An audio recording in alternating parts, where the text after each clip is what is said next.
Welcome to the Kyle and Jim Fantasy Football Extraordinaire. Well, dreams will be made. We will crown a new champion this week. Big expectations were had. People were let down. And let's get into talking about it. Yes, let's do it. Fabit results, they're done for the year. No more of those. Malort shot. The question was Packers versus Bears. I didn't write it down, but I presume I picked the Packers. I presume you would have picked the Packers, Heebs. Jim, I would have picked the Bears. Yeah, I'd pick to be contrary. Yeah, you picked the Packers, I picked the Bears. Yeah. Shot number 2. Should have written it down. I didn't. I'll join you guys, though. Like I said, I owe some shots. So. Appreciate it, Jim.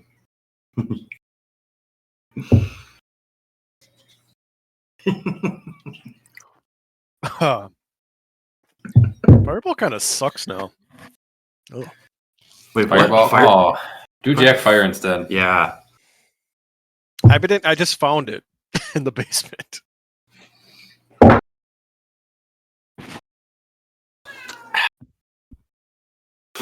That was a Malort. I didn't write a question for next week. Son of a bitch. I put one in chat. In our group chat. What was it going to be? Raiders Giants. Okay. Oh, yeah, I like that one. The week 17 pillow fight of the week. Raiders versus Giants. The Raiders I saw that matchup. Just concede the game. Like, don't even show up. They need to get the guy from Indiana. They just need to get a quarterback. I think they'll be really good next year if they get that. Mac Jones. Want a quarterback. Raiders get Mac Jones. Yeah, get Mac Jones and then draft the guy out of Indiana. Perfect. So we're picking Raiders versus the Giants. I am taking the Giants. I'm actually taking the Raiders. I'm going Raiders. They have way more talent. Yeah, I agree. Giants have a better defense. I think that's going to win the game. Pete Carroll's going to beat Mike Kafka. So you guys will have the Raiders? Yeah. Okay. Yeah. I'm taking the Giants. Yeah, I think the Giants' defense is good enough to make the Raiders look like shit, which they do most of the season. But I just watched. That's going to be the most entertaining game of the week. It might be. Sometimes those ones Both of them are going to try to lose. Like, I mean, that might be part of the problem, yeah. Who could throw this game harder? They're going to be trying all these crazy trick plays that have like a 10% chance of success, being like, darn, didn't work. Shucks. You get the ball back. He could do like, Pete Carroll could just be like, I'm just going to try to fuck you guys over. I'm going to just go all in on this game. He's going to game plan the shit out of it. I just have like this crazy. Like he's game. fired. Oh, yeah. I'm sure he's done after this year. Yeah. He's too old. He's the oldest He's the oldest coach in the league, and he's been the oldest coach in the league for a long time. And to be this bad, and again, I think they're going to draft a quarterback. They're going to want to get a young offensive mind in there because that's generally what you do. Yeah, I would be surprised if he stays. This has been an atrocious year for them. They need to draft Mendoza at number 1, and then they need to also spend the next 4 picks on offensive linemen. I mean, it's not Al Davis. What's Davis's son's name? I mean, he might just pay him. Mark Davis. He might just be like, here, man. I know you're at the end of your career. I'll just give you a couple mil. Just throw the game. Hey, that shit happens. Didn't that happen with the Dolphins of Floors? Yeah. Supposedly offered a bunch of money to throw games at the end of the year? Yeah. I could see Mark Davis doing that. That guy seems pretty shady. Oh, yeah. All right. We'll see what happens. When's that game on? That's a Sunday noon game. Sunday? Okay. Yeah. I mean, there's games like every fucking day now. There's Christmas games and they're on Netflix. Friday games? The Christmas games are on Netflix. What the Yeah. What? And then the Saturday games are on Paramount Plus, I believe. Or Peacock. They're on Peacock. Yeah, Peacock has been doing some Paramount Plus. So you can't watch the Packer game unless you have Peacock. Unless you're in network, which I believe we are here. But I did run into this problem one time. I was in Madison, and they were not in network. So I had to get Peacock to watch the fucking goddamn Packer game in Madison. I was pissed. It was a Friday. It was the Friday night opener last year. It was a Peacock exclusive. And I think I don't know why it wasn't. I don't know why Madison wasn't in their network, but it was not. The so whole I had to state download. should be in the network. Yeah. I got my free month of Peacock to watch that fucking game, and then I canceled it as soon as I signed up. Hooray for capitalism! And it's so fucking dumb how the NFL puts their games out. I was just gonna say Giants Vegas is one of the 2-3 o'clock games on Sunday. Oh, nice. Philly Buffalo is the other one. So it's America's game of the week then, maybe? Yep. Giants Raiders over Philly Buffalo for game of the week. Yeah. I bet you it'll have a lot of viewership because those like loser bowls at the end that really are for like the number one pick. Like almost every Raiders fan is gonna be like tooted in, man. They're gonna be like, we just want to lose. All the Raiders fans are Giants fans next week. Right. They're just gonna cheer for their own team to lose. I mean, I would if I was a Raiders fan. I think they need the quarterback. I think they have a shot to get a really good prospect at quarterback. They have young talent. Like they could be a scary team. They just got to fix up their offensive line and get a good quarterback. Yeah, their defense has talent. Malik Neighbors is excellent. Scadaboo was looking fantastic. I was talking about he has to not get Raiders. Did I say Giants? Oh, you're talking about the Raiders. The Giants aren't bad either, though. I mean, I don't like the Giants that much. I like their defense. I don't like their offense. Other than Neighbors, I like Neighbors a lot, but I don't like the rest of them. I don't think Scadaboo's that great either. He might not be. Yeah, he might not be. Is he even going to play more than like 4 games a year? I mean, I understand he like messed up his leg, but that guy's going to get concussions. Like him and Dart are going to see who can get more concussions in a year. That's going to be their race. All right. Yeah, well, let's see. We'll see. And then the Raiders need to coach next year too. But apparently, Harbaugh might be on the market next year. I don't know if the Ravens are going to keep him around. Oh, I think Jim. Yeah, John Harbaugh. I don't think John Harbaugh is a good coach for them. John Harbaugh should go to like a established team. I think the Raiders need a young offensive mind. They need to have like the Matt LaFleur, Ben Johnson type. That's what they need to look for. And that guy is next year, but there might not be one of them. They might have to get lucky. Like Cohen for the Jaguars. He was one of those guys too. They're out there. Yeah. You can find them, but that's what they need. Young offensive mind. Yeah, especially since it sounds like Mike McDaniel's keeping his job next year. Yeah, I was going to say maybe Mike McDaniel, but I feel like if you get fired from head coach, you don't just get another. He also failed the Raiders. You're a young guy like that. There's no way the Raiders are bringing Mike McDaniels in. Oh, you're thinking Mike McDaniel. I was thinking of you think of McDonald. McDaniel. I was thinking Josh. No, Mike McDaniels, they said, is going to stay. Because I bet you he would have got another job. I think he's good enough offense coordinator. Oh, hey, yeah. He would have got an OC job for sure. I don't know if he would have. I think the Lions would have been all over him. I think he would have been like the number one. I think most teams would have been all over him. Yeah. Yeah. As an OC, it was just like the question was, is he a good head coach? But I think he is a good head coach. I just think Tua is trash. I think with the way the team is like kept, because they started terribly, and with the way they've kept playing throughout the season, and like they're getting better. They put this little that little 4-win streak game to get. 4-game win streak. Yeah, there you go. They also have a cheap owner, so yeah, I'm sure they're going to. Yes, they do have a cheap owner. Yeah, and well, those kind of teams, that's always a problem. Like the Brewers. Anyway, there's a lot of them in the NFL too. What was it? It was the Cincinnati. Didn't they get fined by the NFL for not shoveling off the fucking seats? Because the owner's so goddamn fucking. Yeah. It's like, that's right. Christ, dude. Yeah, Mike Brown is probably the cheapest owner in sports. I feel really bad for Joe Burrow. Like you guys know, I love Joe Burrow. He's one of my favorite players in the league, and it sucks that he's stuck on that franchise. It really. I think he wants to be traded. Yeah, he's had a lot of comments this year suggesting they're not going to trade him. There's no way they're not going to. He might just quit. He might just quit. He might just pull an Andrew Luck and just retire. Yeah. I mean, that's where his career's going if he does it, I feel. Like, I just don't think they're putting good talent on him. They won't fire their head coach. The general manager's been there for like 19 years, and he hasn't been good at all. Well, he's probably getting paid the same now as he was 19 years ago. So the owner's like, probably is. Fuck yeah, this is a good deal. They had that one. They had the one run to the Super Bowl. Yeah. Which is Joe Burrow. Joe Burrow. They had a good defense that year, so that was the case. But they had Joe Burrow, Jamar Chase, and they had a really good offense, which we know their offense is good, but they've really mismanaged their defense. over the last couple of years since the Super Bowl appearance. All right, so that's the Malort shot bet. And every other team in the NFL was discussed. Yeah, let's jump into the fab spending. So Thursday, Jackie blows it all for Mike Evans, $60. She's not even playing for anything. She was already out of the losers bracket.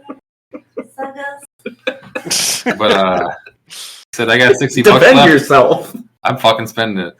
I mean, I don't blame her. People try and $60. place a bet on them, so I'm like, fuck it. I'm just gonna try and screw someone over that one. Well, the next highest bid was $1 by Lee and Poor, so you could have got him for $2. I didn't want to. I just wanted to blow all my money. I'm gonna defend Jackie there. It's not good. You not bid doing any 60 good on sitting him. in your You bid all bank. your fab. Yeah, I mean it's fine. I don't hate it. If this was week 4, I would raise some eyebrows about it. I did the same thing for Then Joe again, Burrow. if Mike Evans was available week 4, I probably wouldn't raise some eyebrows about it. I would have spent. How did 62. that work out for you, Heebs? Good. Considering my other quarterback options were Dart and Jaden Daniels. Yeah, I had Jaden Daniels. He worked really well for me. I dropped him because I knew he wasn't going to play the rest of the season. I had that awesome stack of Jaden Daniels and Lamar Jackson at the end of the year. And then, that might be the biggest spend of the year. $60 for a player. No, I had 65. More for Joe Burrow. I had 65 for Joe Burrow, I think. Okay. The only other bid that was over 5 this whole week was $8 by Poor for the Bills defense, and there were no other bids. But there's not a lot of teams playing anymore, so I guess Jackie's was the big spend, and she's not playing either. But yeah, that was it. Not much in the fab spending department. Trade block we can skip. Trades are over. We'll jump into the injuries. So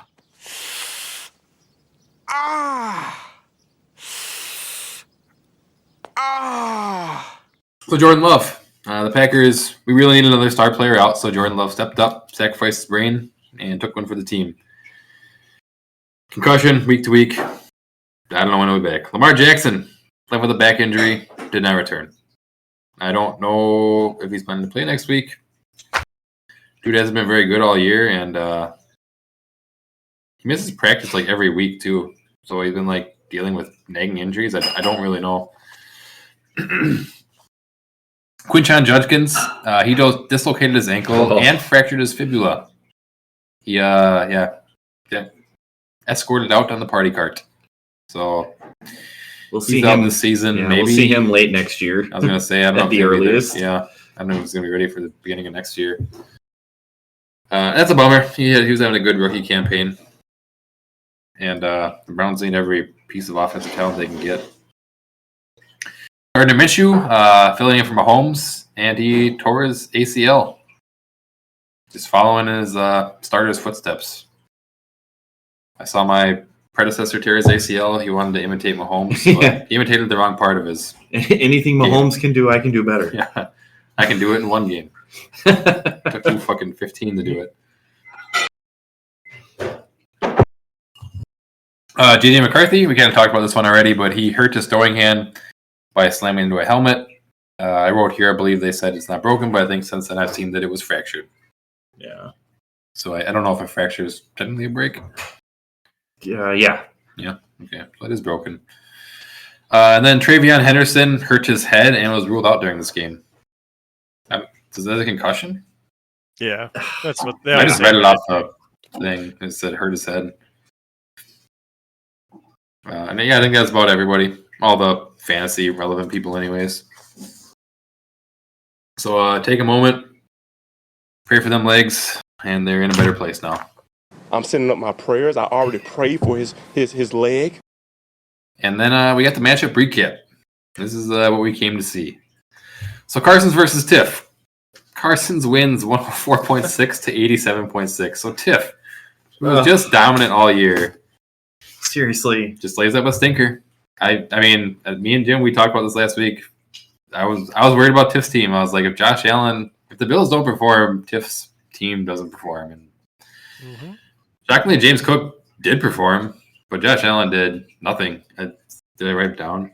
He had 6.9. 6.9 points. I mean, not good enough. If he gets 20, Tiff wins. It's just not good enough. It happens. That was the dominant team all season, and she's out. So Carson's, he has eliminated the Hennings from the playoffs in back-to-back weeks. Took down Mike, took down Tiff. Now he's in the finals against, I don't want to spoil the next part. Damn it. Carson's was led by Bijan, Jalen Hurts, and Devontae Smith. Tiff was led by James Cook, Michael Wilson, and the Houston D. Oh, yeah, Josh Allen only scored 6.9. That's where I wrote it. I thought I wrote that down. Yeah. Tiff did leave a lot of big points on her bench, with DJ Moore scoring 19.4 and Kenneth Gainwell scoring 21.3. She could have won this game. Bad roster decisions can get you. I mean, to be fair, she only really had a flex spot to probably give up, so she would have had to pick one of those two over the flex spot, which probably still doesn't win. Because, I mean, she has James Cook and Josh Jacobs. You're not benching either of those for Kenneth Gainwell. No. I mean, I did the math, but she could have won. Had she benched Josh Jacobs, she could have won. You don't bench Josh Jacobs, especially when you trade for him right at the deadline. Yeah. So that's a tough one. There's no way she could be like, oh, if I would have started these guys. If you look at that way, you're not looking at it the right way. You make but the if right she wouldn't decision have, every time. if she wouldn't have traded for Josh Jacobs, she never would have had the option to put him in her lineup. And Kenneth Gainwell would have been there. And then it's only one bench decision of your flex spot. I mean, that's almost as bad as trading your third for Derrick Henry and not even making the playoffs and now playing. That is why I traded for Ashton Jeanty and not Josh Jacobs. How'd they work out for you? Richard versus Heebs. Richard wins 110.2 to 105.56. Richard was led by George Pickens, Caleb Williams, and Jahmyr Gibbs. Oh, yeah, that's right. He had a lot of receiving yards. Heebs was led by Ashton Jeanty, who scored 31.3, Joe Burrow, and Jamar Chase. So two of the people you traded picks away for. Yeah. Your top scorers. And Joe Burrow, who I dropped because he was hurt, I thought, for the season. And I spent $65 of fab money on him. But yeah, Heebs just needed to start Ramondre instead of Henderson for New England, and he would have won. Yeah, I wasn't going to do that because Henderson was the guy. No. Not this week. Not this week. You hurt his fucking head. I don't think you're yet. If you look behind me, someone's trying to talk to you. Oh, hey, Vicky. Hey, Vicky. Good luck in the Loser Bowl. Merry Christmas. They said good luck in the Loser Bowl. Merry Christmas. Oh my fucking god! Thank you. I need it. Merry Christmas to you too. Beat Lee. Yeah, Lee can be the first two-time Dick winner. Yeah. 2 and 3 years too, right? Oh. Had it. Lee had it. Carson's had it. I had it. Yes, it'll be 4 years.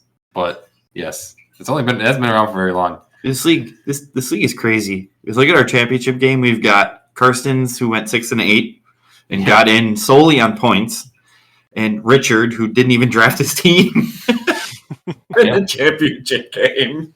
Let's just say it doesn't really matter at all. Like, fantasy is so random. It's pretty random. Yeah, it's pretty random. I bet you if you really try, you probably get an extra 5% boost to win. If no one else is trying. Speaking of which, yeah, we'll get to the next match, which is Lee versus myself. So I win 114.16 to 110.66. So Lee advances in the losers bracket. First note, both of our teams outscored every single team that was left in the winners bracket. Yeah, that's what I'm saying. It's random. Yeah, I mean, I don't think Lee's team was bad. My team was one of the worst in the leagues, but it's the final games, and I outscored everyone who was in the championship bracket.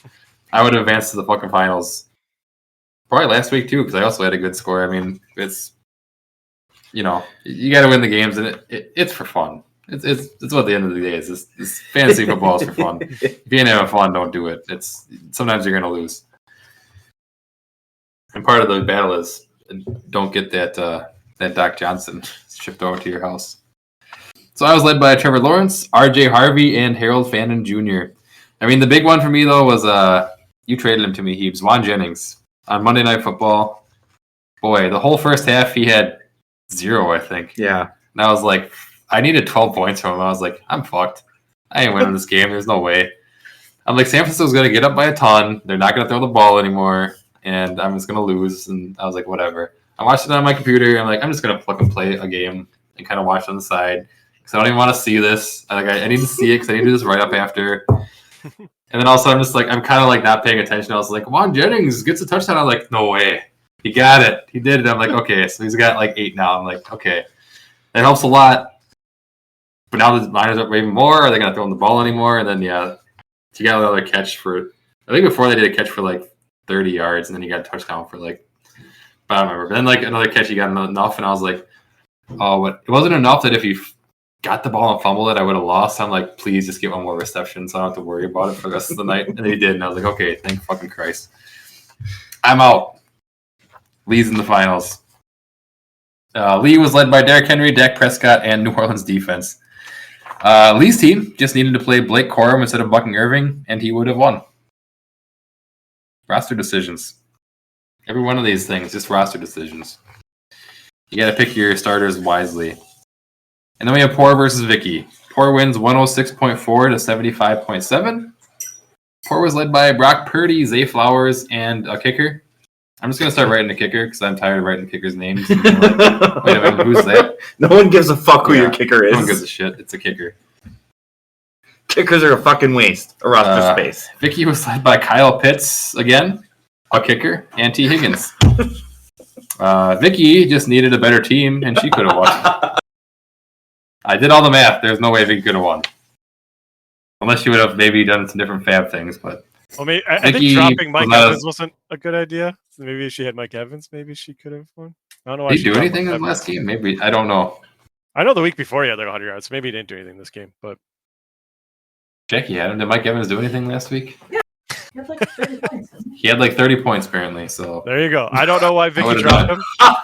I don't know why she dropped T. Higgins. I need to like... I don't know. 30 points. 30 points would not have been enough to win it. So I don't think Mike Evans had 30 points. Did he even have 20? I don't think Mike Evans. Vicky would have needed 31 points. He might have had 30 minus points. Whoever she would have subbed out for. 11.6. I mean, also my matchup, I started a guy who didn't even fucking play, and Lee still lost. Okay, so the championship game will be Carsons versus Richard. Carsons, the one guy in the playoffs who didn't sell off any picks, and he makes it the championip. And honestly, the one guy, and he hasn't made like a transaction all season other than like changing his defense and kickers out. Like he's done nothing to his team, and he's in the championship. That's what happens when you don't. He got luck. None of his players got injured, as far as I know. Nope. That's the luck side of it. The draft board, yeah. He's the tortoise. He just stayed at his pace. I mean, that's the way the real NFL works too. The healthiest team tends to win the Super Bowl quite often. Like, how many starters are you guys down to? Like 3? It's like, oh yeah, well fuck yeah, you're gonna win the Super Bowl. Yeah. I mean, he got in by points. I mean, his team was like the top 4 in points. Yeah. Around here. I mean, he was 6-8, but yeah, if you get in by points, that means you're, probably a top. Well, I guess at least you're a top 6 point scorer. This is exactly why you have that in the league, because it makes it more competitive. That's why we've been doing that in the other league for almost 10 years. That was always my favorite thing that we changed. Like that was the first time. Like I'm doing that. I saw that after the first year. I saw Reddit post talking about it. I'm like, oh, that's brilliant. I'm going to do that because I think the year we had someone missed the playoffs and they were the number 1 point scorer on the league that year. That happens all the time. Yep. And I was like, okay, that is dumb. That should never happen. So that's why this is here. And it's cool to see it actually paying off for Carsons. Yeah. And who are you guys picking here? Carsons or Richard? Richard. Picking Carsons. I was sticking with Richard. Carsons I will say I would rather Carsons win. He's been playing a while, and he started out hardly knowing anything. Guy that just drafted Packer players pretty much whatever he could, and he started taking a little more serious the last 2 years, so it's cool to see him making the championship. So I would like to see him more, especially because Richard didn't even draft his team. But I just like Richard's team a little bit more. So Richard, if you win, you have to split the winnings with Adam. If Richard wins, I'm putting Adam Holschbach on the trophy. Yes. Richard Vang / Adam Holschbach. I will say this has probably been like the closest year with teams. Like there was like really no team that set themselves apart. Yeah, Tiss team was pretty good. But again, she had a really easy schedule. She didn't really have anyone score a lot of points on her. So she pretty much Same- had a good same record with me. due to that. And I think you had the same issue, right? Yeah. Yeah. I think I had a low point scored on nobody me, scored points against me. but my team just wasn't as good as your guys' teams. And then we got the Doc Johnson Bowl, which is Lee versus Vicky. So on the flip side, Lee, the one guy in the losers bracket who did trade away a pick, is in the championship game for the Doc Johnson Trophy. Well, that's why he traded his pick for this moment right here. Yeah, I mean, if he wouldn't trade that pick, I mean, Derrick Henry was the only reason that game was close at all. I mean, I thought I had it in the bag going into Sunday Night Football, and then I watched Derrick Henry get 2 touchdowns and a bunch of yards, and then for some reason they just didn't play him at all in the fourth quarter, and I was like, well, thank God for that, because I probably would have lost. But the Ravens are dumb, so that's what they do. But yeah, so we'll see. We're either going to get the first 2-time Doc Johnson owner, or Vicky might be bringing the trophy up north.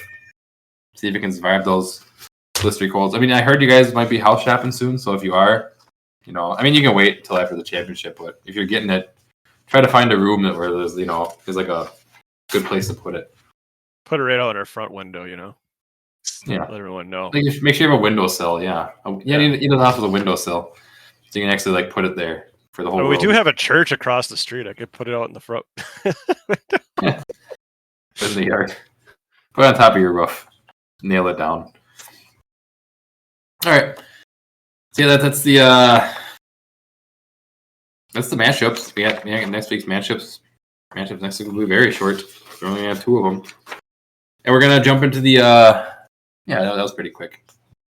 Only about 30 minutes. Okay, so yeah, we're gonna jump into the bold predictions recap. Sorry, is there a third place match? I was just curious. I don't know if there's a. Oh yeah, there is a third place match. It would be the loser of those 2 games. Tiff and I. It would be Tiff versus Heebs. It's Tiff versus Heebs. Yep. I'm taking Heebs. Jesus. I'm taking Tiff. I'm just going to take Heebs because I'm still standing on, I think, the Josh Allen pick was not smart. Just always use that as my way. We should have that so hard. We should have that so hard in the preseason episode. So glad she didn't win. Make us all look like assholes. I mean, she still kind of did, but, Yeah, but it cost her because oh my god, she had him fail. He blew it in the playoffs, yeah. But I mean, if your first round pick blows in the playoffs, it doesn't matter who it is. Yeah, whether it's a quarterback or a wide receiver. Does not matter. It wasn't just him. McBride also failed. Like I said, McBride is the reason. Yeah. If McBride had a game he's been having, it's a different story. But that's the thing too. A lot of times when you're really hot for 4 weeks, you're kind of sitting there thinking like it's going to happen. And I don't like being the hot team like the last 4 games into this playoffs because I feel like I'm going to have that dud game in the playoffs, and that's what happened to her. On the championship game, wait, who are they playing next week? I thought they had another hard matchup. The Bills did. We talked about it last week because they had the Browns and then somebody. It's like Houston or something, isn't it? They already played Houston though. So Houston. You're right. I'm looking. It was another good defense. Yeah, we were like, okay, like even if she wins this week, it's might going to be at back to backs. Yeah, I thought it was like, it was too bad. Philly. Oh, Philly. Yeah. Yep. And that's they got good corners. Good defensive line. And a good front set. Fast linebackers. linebackers. Defense in general. Yeah. He could struggle because they don't have good receivers. And that was my worry about Josh Allen this year. That's the thing that keeps hurting them. When teams can take out their receivers with just single coverage, then Josh Allen has really struggled. Yeah. But they can run the ball, so they can just pivot to that and be like, the Eagles' run D is really good. I mean, they had that blunder against the Bears, but outside that, they're one of the better run defense. But you'd almost rather have a team where you can get away with running the ball. If you're rooting for Josh Allen to have a poor game, you'd rather be like, all right, we can just give that to James Cook a bunch and not to worry about throwing. Because that shuts Josh Allen's fantasy points down. Anyways, let's get into the bold predictions recap. So we did this preseason before any games were played. So some of these are going to sound pretty fucking silly now. But let's jump in. Every one of mine. Hey, we got to own them all. The vast majority of them are not good. So my number one, this is I think might be the only decent one, was the Chiefs dynasty is over and they will miss the playoffs. So I mean I nailed it. Nailed it. Couldn't hit the nail any harder in the head on that one. Wait, they almost got hurt. The Chiefs are they're out. They just lost by multiple scores of the Titans. I was just doing my Chris Jones impression. Okay. I gotta say. So yeah, not too much discussion is needed on that one. That's pretty straightforward. Jim's number 1. Ladd McConkey will lead the NFL in receptions. I think you might have said receptions and yards, but I just put receptions. Yeah, and currently according to receptions, he is ranked 31st, and he is 50 receptions behind Puka, who was in first. So not very close. I mean, Puka could get we still got 2 games. He could get 25 catches. I mean, what's the NFL record? It's like 22, something like that. He's got to do that twice. Got to beat that record by 2 weeks in a row. So don't be hating on this. I know yours is done and like they're out of the playoffs, but I still have a shot. Puka Nacua has to not catch a single ball, probably, but I'm there's that too, yeah. Heebs' number 1 was bold prediction number 1 was Jaden Daniels is the number 1 fantasy scorer. I mean, there's a bit of caveat here because he did get injured several times, but I looked into it, and even in points per game, which I guess is kind of a caveat there because he exits games like halfway through. But it wasn't really even close. The top 5 are Josh Allen, Christian McCaffrey, Jonathan Taylor, Matt Stafford, and Jahmyr Gibbs. So I was actually shocked how many running backs were in the top 5 fantasy scorers. And this is per game this year. But I didn't write where Jaden was, but real quick, I'd like to point out that so Matt Stafford is top 5 in points per game, as is Josh Allen. Josh Allen was a first-round pick. Matt Stafford was not drafted. Yep. I picked him up. I traded him to Jackie. And she proceeded to not start him because she had Drake May. That's literally the point I've made like all season with the Josh Allen thing. Like that's how like ridiculous it is to draft a quarterback in the first round. And there's so many quarterbacks that are probably not very far off of Josh Allen that were probably drafted in the last few picks, like Trevor Lawrence, Caleb Williams. There's a lot of them. Yeah, but you got to identify them and get them. And I mean, like, I don't know. Part of fantasy too is just like pick. They still don't defend the first round, but like, if you're betting preseason on who's going to be the number 1 scoring quarterback, you're picking Josh Allen over Matt Stafford or sure, any of those other. I mean, guys. He could still be the number 1 overall quarterback and still be the wrong pick or not a good pick. Yeah, that's the way it is. Yeah, it's just But part of fantasy is just betting on the odds. Like you're betting on the odds. This guy will probably be better than this guy. I'm like, it's more likely. Yeah, I mean, there's always going to be a guy who jumps out of nowhere and pops up in there. Like kind of like Matt Stafford this year. I mean, fantastic fucking season from him. He's always been good.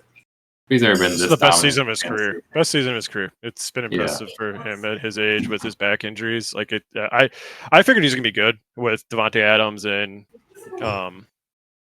Puka there. But this is better than I think anyone expected. So my number 2 bold prediction was that Jordan Love is going to win the MVP. He is currently number 13 in betting odds, and basically all but out of contention.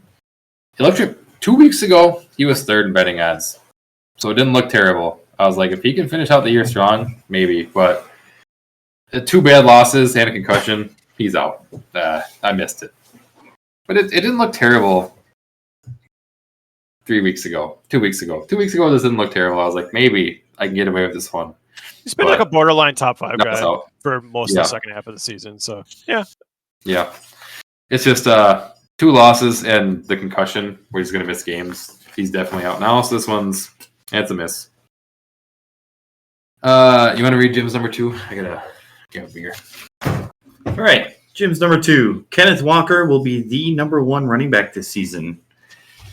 And he's currently ranked at number 23 in fantasy points among running backs, 1 spot above Tony Pollard and 3 spots above Zach Charbonnet. So you might have whiffed a little bit on that one. Yeah, they really tried to keep Walker healthy this season. That definitely hurt his output, but obviously he wasn't good enough to be a number 1 running back. But that is probably the most frustrating thing I've ever seen in fantasy. Because even like this week, Kenneth Walker like literally carried their team. He's the only reason they beat the Rams. And like I don't know why they didn't use him more throughout the season, but yeah, definitely not a good pick. Might be hurt. I was trying to be bold. You gotta be. And part of the reason I put it down was I was like, he's 3 spots above Zach Charbonnet. I was like, that was That was the issue with that in the first place. Yeah. Like, Zach Charbonnet is just they involve him way too much. You see, I thought he was going to get probably like 50% of the work that Charbonnet got. If you give that to him, maybe he is a top 5-10 running back. I mean, he's at least a top 10. Mm-hmm. He'll probably be a top 5 running back. I did not expect Charbonnet to get the workload that he did. And like they literally take Kenneth Walker out on all red zone opportunities basically and give it to Charbonnet. So he's only like a yardage guy. So that's really what makes it even more frustrating because he would get him to like the 5-yard line all the time. And they'd be like, oh, here comes Charbonnet for this like easy 5-yard touchdown. Yeah. And it's like Walker could have done that too. And then, like you give him like 3 more touchdowns, he's probably a really good pick for me. And then you give him like 50% of Charbonnet's stats, then yeah, he's probably a top 5 back. Yeah. I mean, Kenneth Walker could have easily picked up that ball in the end zone just like Charbonnet did. It wasn't that hard of a play. Exactly. All you do is pick up the ball off the ground. You get a touchdown out of it. Is he a free agent? He better go to another team. We'll draft him next year. Heebs' number 2 bold prediction was that Ashton Jeanty is the next Trent Richardson. So I put some stats down. Actually, Heebs messaged him to me. It sucks to split on the page. Just gonna do this. So Jeanty versus Richardson in their first years, respectively. So we have 828 yards to 920 yards, 5 touchdowns to 11 touchdowns.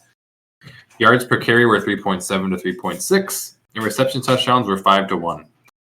So I mean, year 1 is pretty similar. I mean, 1 has a few more yards, but I mean, I don't know. I mean, Richardson had a better first season, I guess, for the most part.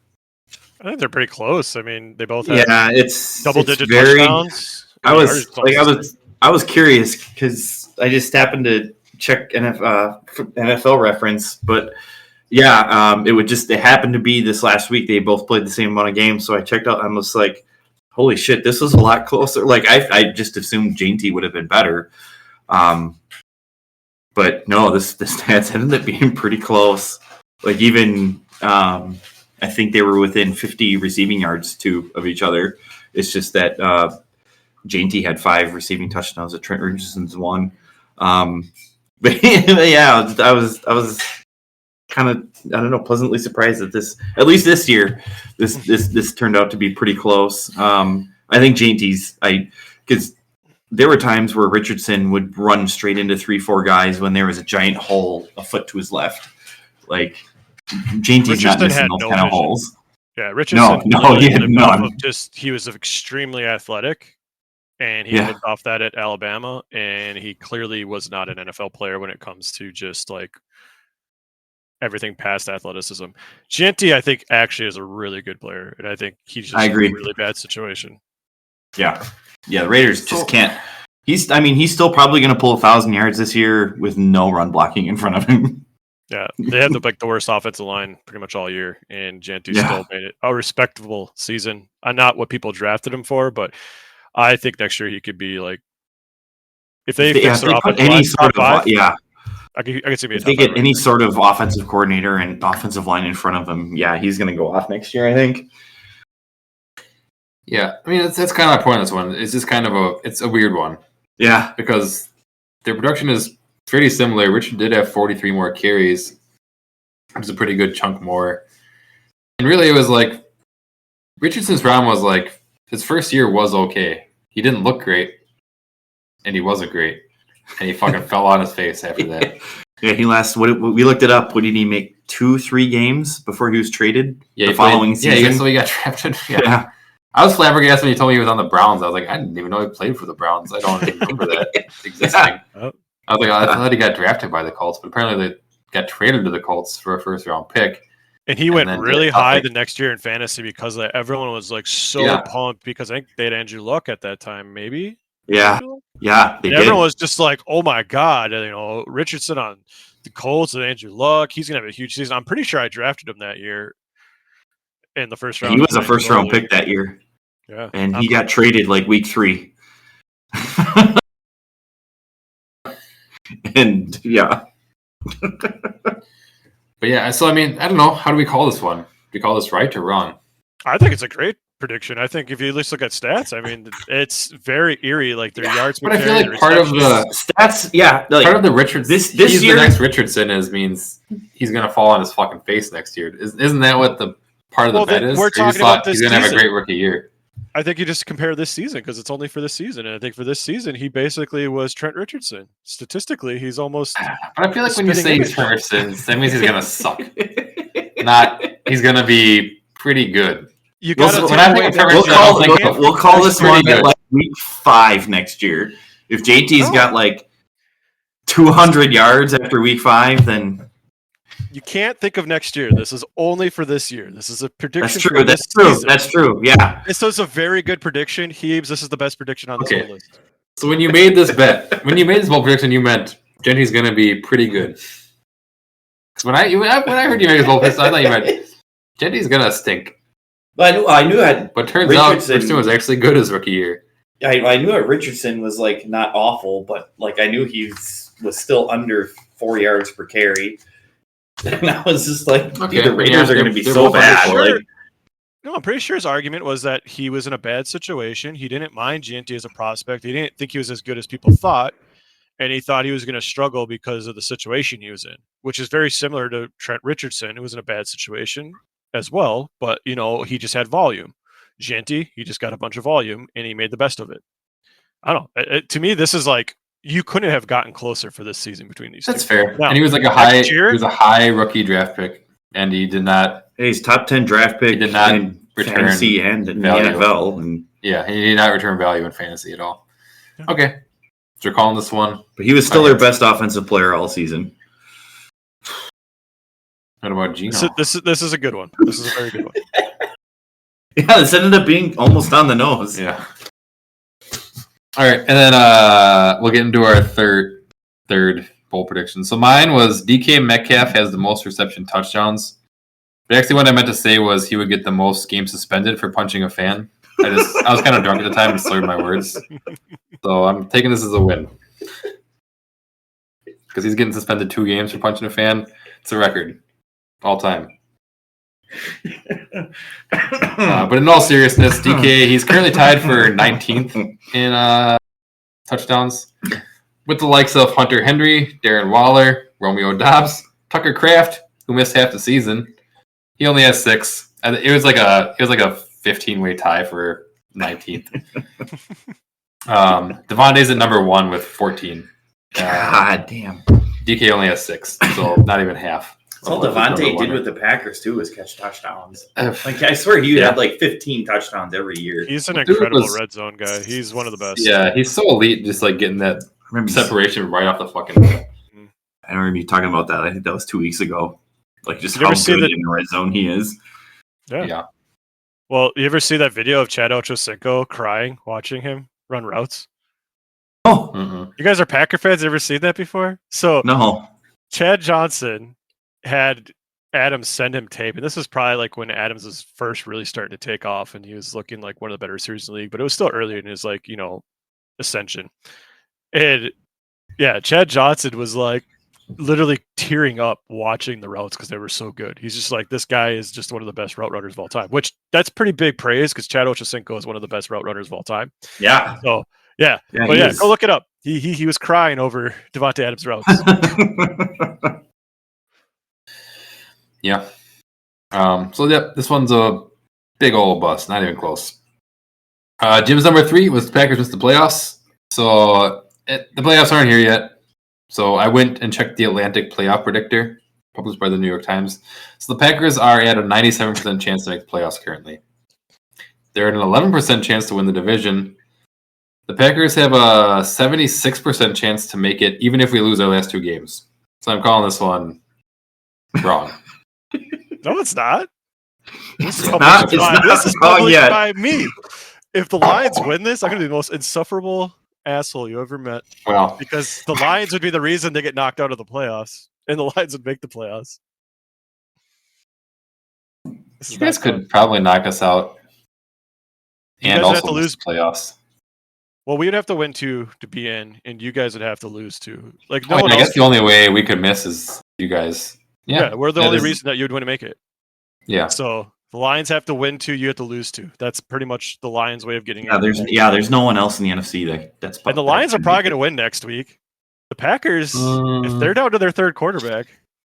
Well, Baltimore's also going to be. Well, they're going to be tired. You guys beating the Vikings at all this year? They have Brosmer. I mean, yeah, we lost to JJ McCarthy. Brosmer's better. No, he's not. He can throw the ball to Justin Jefferson more than I mean, JJ. that is one thing he's better at than JJ McCarthy, but I still think JJ McCarthy looks a little more like an NFL quarterback than. All right. Well, for now, I'm calling this one wrong. I guess I can't officially. Oh my god! I can't wait. Oh, there's a 3% chance you're right. This is the New York Times. They do serious journalism. You obviously don't pay attention to social media because Trump said they were trash, trash on top of trash. So you can't take New York Times seriously for anything. I want to get political. President says so. It's really funny. Have you guys even followed anything going on today in politics? No, I quit. Okay, I don't have it in me anymore. Well, no. This is really funny and it's really bad, and you probably should read about this stuff if you at all want this regime to end. But so you know how they sent all the redacted files out? They're all unredacted now because you can literally copy and paste the redacted part into another Word document, and they all become unredacted. So all of it's out there, and it's really bad, and you should go read it. It's fucking crazy. I heard there was some parts that they were able to unredact, but that was pretty much well, I don't know if videos. Is that Reddit? But Reddit's been doing a lot of journalism work on it. They probably found the minute missing of Epstein when he was killed or whatever you think. They probably found that minute. Trump's name is all over some really serious shit, and I don't want to get too into it because it's not about politics. But if you want to know anything about what's going on, yeah, it's out there. Really crazy shit. Like everything that people thought is probably true. Unless I guess it wouldn't surprise me. The level of competence so far I've seen out of this regime is like I could see them just putting into a Word file and putting black light over everything and being like, "Here you go." I think they were set up because the victim names are still redacted. So they redacted it over the names of the survivors, and when you unredact them, those parts are still black, but everything else, Trump's name, all that is all out there now. Really bad stuff. Like everything you thought it could be, it's in there. We'll see what shakes out. Yeah, we'll see in the near future. I've been watching it all day, reading it on Reddit. It's been a lot of fun. Either way, the Atlantic playoff predictor is serious news. And they say 97% chance to make it to the playoffs. And Heebs' number 3 was the Packers are going to win the Super Bowl. This one is obviously nailed it. Best prediction of any of us, so good job, Heebs. Just give the people what they want. Seems like the most obvious one. Also, there was Jim's bonus bet we had in that episode, which is JJ McCarthy is better than Jordan Love. I mean, almost made it. There's a bit of an injury caveat for this one, but come on. There's not much discussion to be had. Yeah, we'll join you. Yeah, I'm not gonna let you do that by yourself. I'll do one more. Uno más. Oh. Shit, we're gonna need another refill of Malort. We just did that like a month ago. Pounding through these Malorts this year. Oh, it's on bottle number 3. Oh, we're gonna be on bottle number 3 next week. Cheers. I love how every single one of my predictions is just god awful. Not even one of them is even. Why you're bold, dude? Yeah, but at least I have one to kind of stand on. You had one to kind of stand on. I made an extra one even, and I still failed that one. My biggest one with Jainty was he was coming from smaller school, Boise State. I thought maybe he'd have a tough time adjusting to the NFL, but I don't know. We'll see what happens next year. I don't see him being trash though. I will say I'm not totally surprised that he sucked it up in the first year in Vegas. They just suck.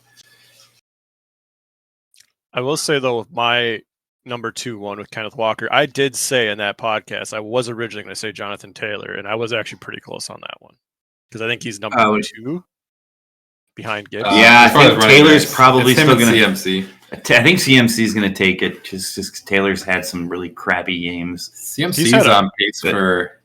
Yeah, CMC the first player ever to get 2 1,000 yard seasons. And he's still behind. He's on pace for 1,000 each. Yeah. I don't think anybody's done that since Falk. Christian McCaffrey's done it before. Well, he's did it before. Well, yeah, other than him. He'd be the first person to do it twice. Also, there was a Niner who did it. Craig. What's his name? Christian McCaffrey. Roger Craig? Ago. Roger Craig did it once. He was the original. He was the first one to do it. Oh, that was like that was 80s. The 80s Niners. Several people have done 1,000, but no one's done it twice in a career. Christian McCaffrey's already done it. Yeah, he might do it again this season. I'm pretty sure he's. Oh, what does he need? Like 170 yards or something like that. Yeah, it means a decent amount, but he's got 2 games left, so it's not inconceivable. And he's been their number one receiver a lot of the work all year. last week. Yeah, he did a lot of the work last week. I mean, I don't know what he had last week. Probably 100. He had a nuts fucking game. We'll see. Yeah, no one's done it twice. Several people have done it once.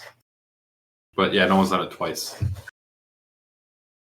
Yeah, he's having one of those seasons. Do not draft him next season. He never does it twice in a row. Yeah, he's in every other. This was the year to have him, coming off the injury. Well, Mike might not draft him. He might just keep him. Maybe that's I would advise not to. Yeah, don't do it, Mike. Don't keep McCaffrey next year. He's probably going to keep JSN. Next year. Ready for JSN. It's not that keeper. Yeah, you need to keep JSN. Saquon's going to bounce back next year because he's having the down year after his monster year. Yeah, I could see Saquon being. Next year's running back draft is going to be interesting because there's going to be some like really good running backs at the turn.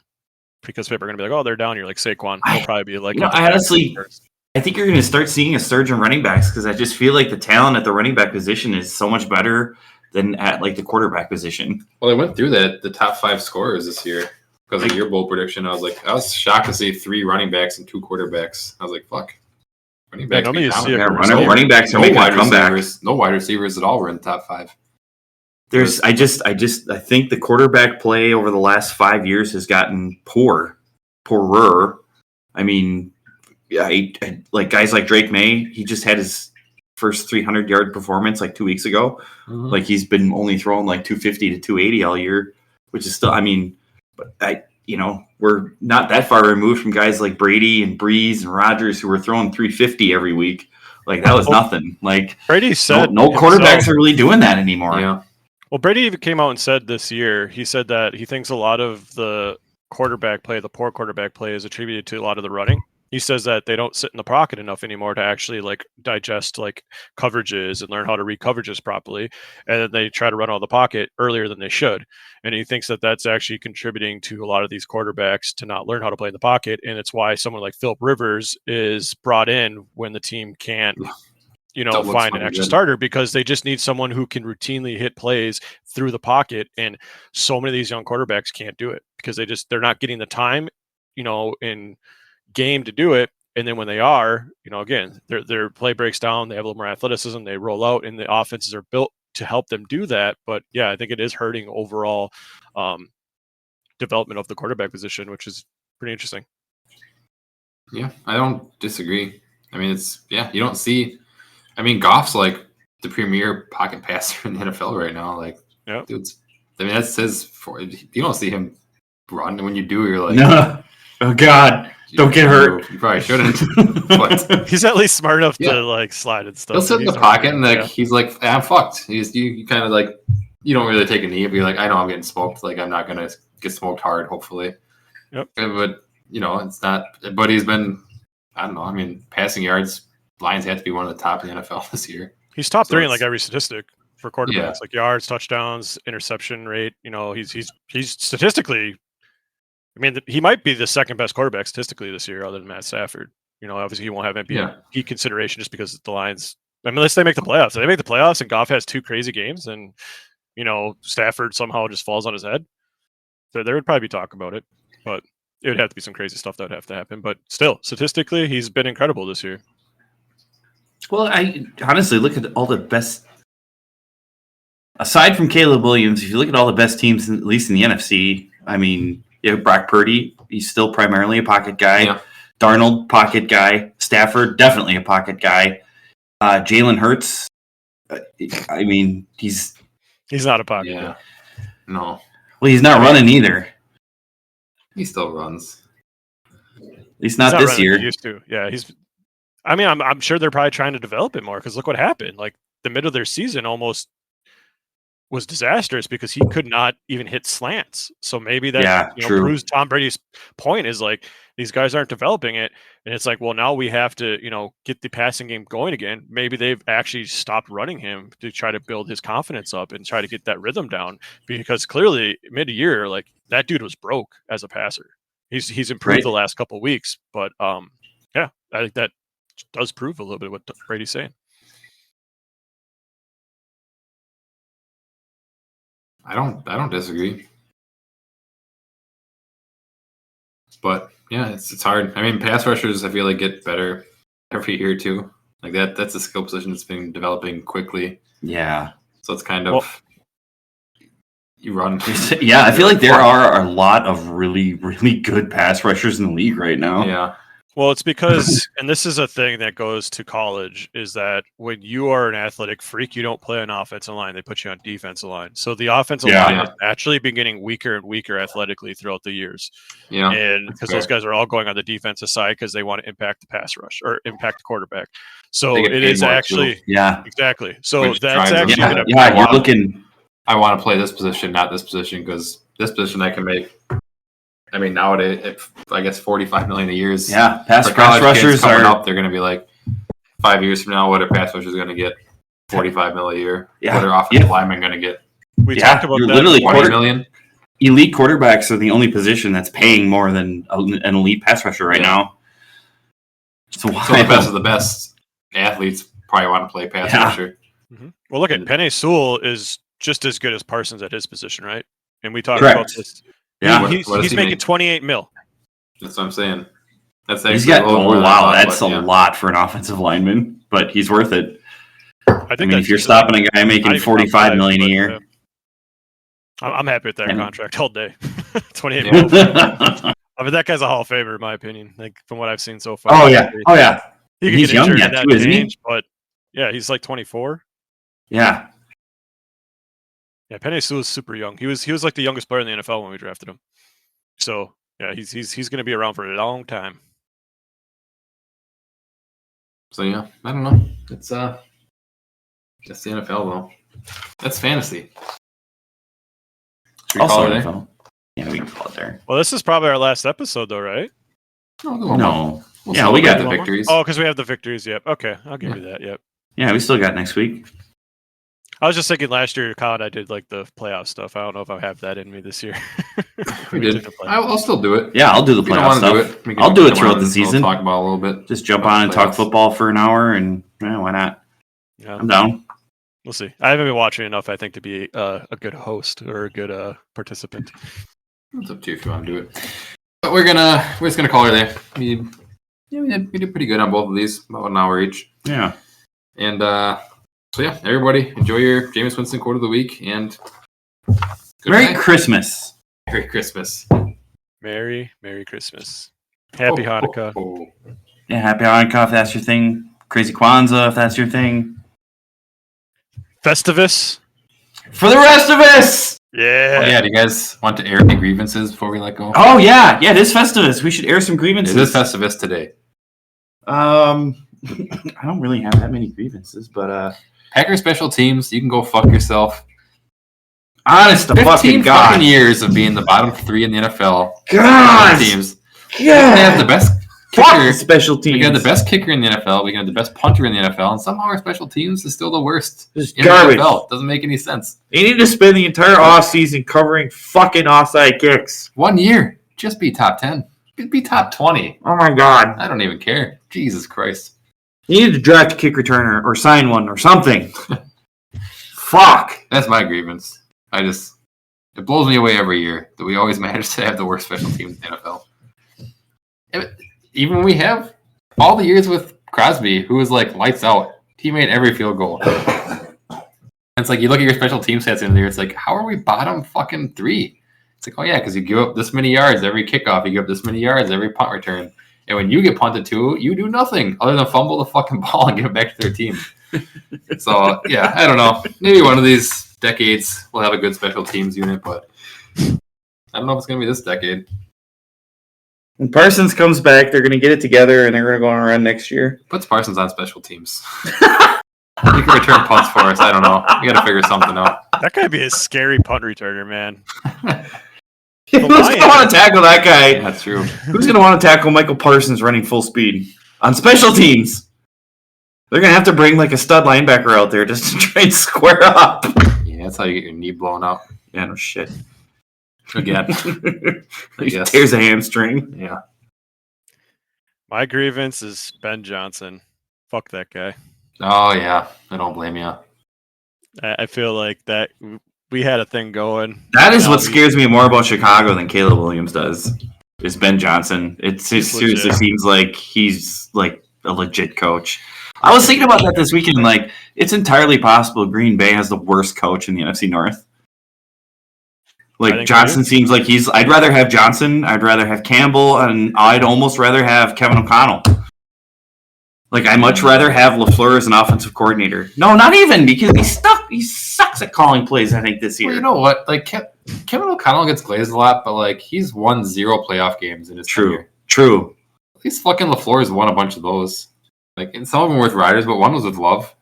And he makes it to the playoffs every year. Like, O'Connell does not do that. I don't think O'Connell's as good as he's been getting credit for the last few years. It's like, at some point, you got to win some games that matter. If Flores Flores should get more credit for the Vikings. Their defense has been awesome. Yeah, seriously. That's the thing, though, is like the reason why they have won playoff games is kind of Flores, because that defense doesn't work against elite quarterbacks and good offensive linemen. So like he takes advantage of like weaker teams with what he does. Like he does a lot of unpredictable stuff. So he beats like, offensive lines are not really ready for it. He beats inexperienced quarterbacks where all the pressure's coming from. And then once they get to playoffs, then they kind of falter. So you could kind of blame him for those two, but the offense also seems to falter in the playoffs too. That's his bag. Yeah. So. Was he the one with the Saints when like Diggs caught the touchdown? The crazy play where like O'Connell? I don't remember where he was coaching before. Oh no, that was against. I think that was still Mike Zimmer yet, because that was who was the quarterback? Was that the year? Yeah, that was the year they lost to Philly in the NFC Championship. Yeah, that was so long ago. Was it Sam Bradford? Was that Sam Bradford's year? No, with the Vikings. No, I can't think. It had to be Sam Bradford. Did he play with Vikings versus Saints playoffs? Oh, 2018. I like how I just type Vikings Saints and 2018 comes up. Like it knows what game. And if that's Sam Bradford, that's Case Keenum. That was Case. Oh, it's Keenum. Okay, thank you, Casey Keenum. Yes, that's Case Keenum. Latavius Murray. Oh my God, some of the names. Willie Snead. This is great. Ted Ginn Jr. Josh Hill. He was still on the. Yeah, that was Big Dick Nick Foles. That was his year. Yep, Jerick. That's right. It was Nick Foles against Case Keenum in the NFC Championship game. And then I'm pretty sure New England beat Kansas City in the AFC Championship game. I'm guessing they beat Kansas City. I was at my buddy's place, all decked out. I had my Gronkowski jersey. I had a Patriots hat. I had Patriots gloves. And they just fucking rammed that game down my throat all night long. They're like, you can't even beat Nick Foles. Like, what the fuck? I mean, that was a pretty sad loss. Like, you have the greatest quarterback of all time, and you lost. And it didn't matter who was quarterback in the Eagles that year. No. Like, Carson Wentz ran the table, tore his ACL, and they just transitioned to Nick Foles, and he was just as good. So we talked about this year. Carson Wentz was literally like the front runner for MVP before he got injured that year. Yeah. Like, they could just throw anyone in there, and they, like, they seem to make it work. All right. So our grievances are all aired. Yep. I had Packers special teams. You have Ben Johnson. Do you have anything else, Heebs? I really hope New England makes the Super Bowl, but it's not going to happen because for some dumb fucking reason, it's going to be Buffalo or Jacksonville. I think it's probably going to be Buffalo. I think this is Buffalo's year finally. So you've got there's nobody else.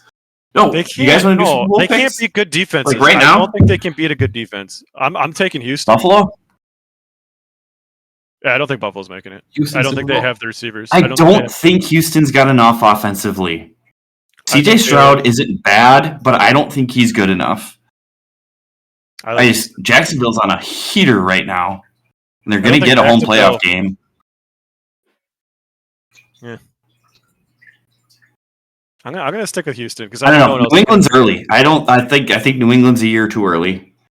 I don't like New England. I think they're gonna for like their record. I don't think they're nearly as good as their record. New England is. No, when they regress, they're going to regress back to the mean next year. I think they're going to be closer to like a 10-17. They also had one of the easiest schedules in the NFL this year.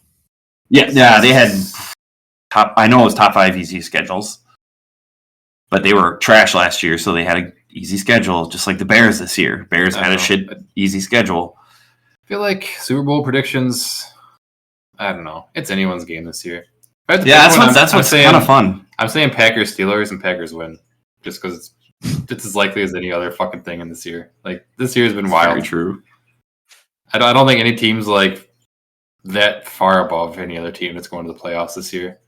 Some teams have way better records, but like you just watch them do stupid shit. It's like I don't know, maybe they're not that good. The only team that scares me as a Green Bay fan is the Rams. They scare me too, but they lost to the fucking Panthers. I mean, so did we. I was gonna say that's like not a good one. I'm gonna take the Rams versus the Texans. I think the Texans are kind of like that. You know, I'm being a little bit contrarian, but I think the Rams versus Texans is the Super Bowl this year. See, that's just it. You could arguably say that the Texans are the most complete team in the AFC. Like they're not trash on offense. They don't commit a lot of turnovers. Their defense is incredible, and they're not trash at special teams. Yeah. I just think they're above and beyond every other team at defense, I think they'll do the same thing to the Bills. I think they can just. They're so good at every level on defense. They'll just tee off on Josh Allen. I think the Jaguars can be. They already did. Yeah, I could see the Jaguars making it. I think they're a well-rounded team. Who are the other teams? Steelers ain't making it. Yeah, Houston smoked the Bills last time they played them. I feel like it's either Chargers, Texans, or Jaguars. I don't really like the Broncos. I don't think the Broncos are that good either. At least for what their record is. I don't think they're like an elite team. I think they're just an okay team. A good team. Houston must play Thursday. All right, so I got Packers, Steelers. You got Texans, Rams. What do you got, Heebs? Pick 2 teams. Buffalo, Rams. Rams, Bills. Yeah, that's a lame pick. That's just the 2 favorites. Yeah, that's lame. Boo. I don't think the Bills are going to be a favorite, though. I think people just want the Bills to be there. I think people just want the Bills there. Yeah, they might not even be favorites this year. I don't think they'll be the favorites. I think the Rams are. I think the Rams are they're the chalk pick. Everyone's going to. Well, I'm saying AFC to make the Super Bowl. I think betting odds are probably Bills right now. I don't trust Denver. I don't trust New England. Who else in the AFC? I don't trust Jacksonville. Like Buffalo's the only like playoff proven team coming out of the AFC right now, and out of the NFC, I take the Rams. Trevor Lawrence played some.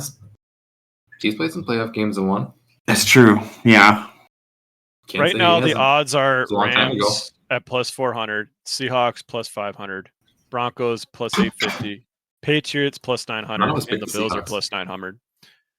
And then also see the Niners end up running the table in the NFC. Texans. They have you guys above the Chargers and the Niners and the Bears. Wait, conference. Oh, no. Yeah, so you guys are above the Chargers, Niners, and Bears and Steelers. Yeah, that's because we're going to play the Bears the first week of the playoffs. So the Bears will be out week 1. They don't really have much of a chance. I honestly would take Green Bay over Chicago in week 1 playoff game, even if it's in Chicago. Even if we have our backup quarterback playing, I'd take us. I would still take. Yeah, I would take Malik Willis in a playoff game. No fucking. I still think Green Bay looks better on offense with Malik Willis. When's the last time the Bears beat us in the playoffs? Like 1980 something. There's no way they're gonna do that. No way. Ben Johnson, Caleb Williams, gonna be your worst nightmare. There's a couple of Saturdays. I'm not worried about it. Saturday's gonna be a good day for football. We got Houston and the Chargers in the afternoon. All right, we got topic. We aired our grievances. Enjoy your Jameis Winston quote of the week, and good night, everybody. Bye. Jacksonville, the community, Duval.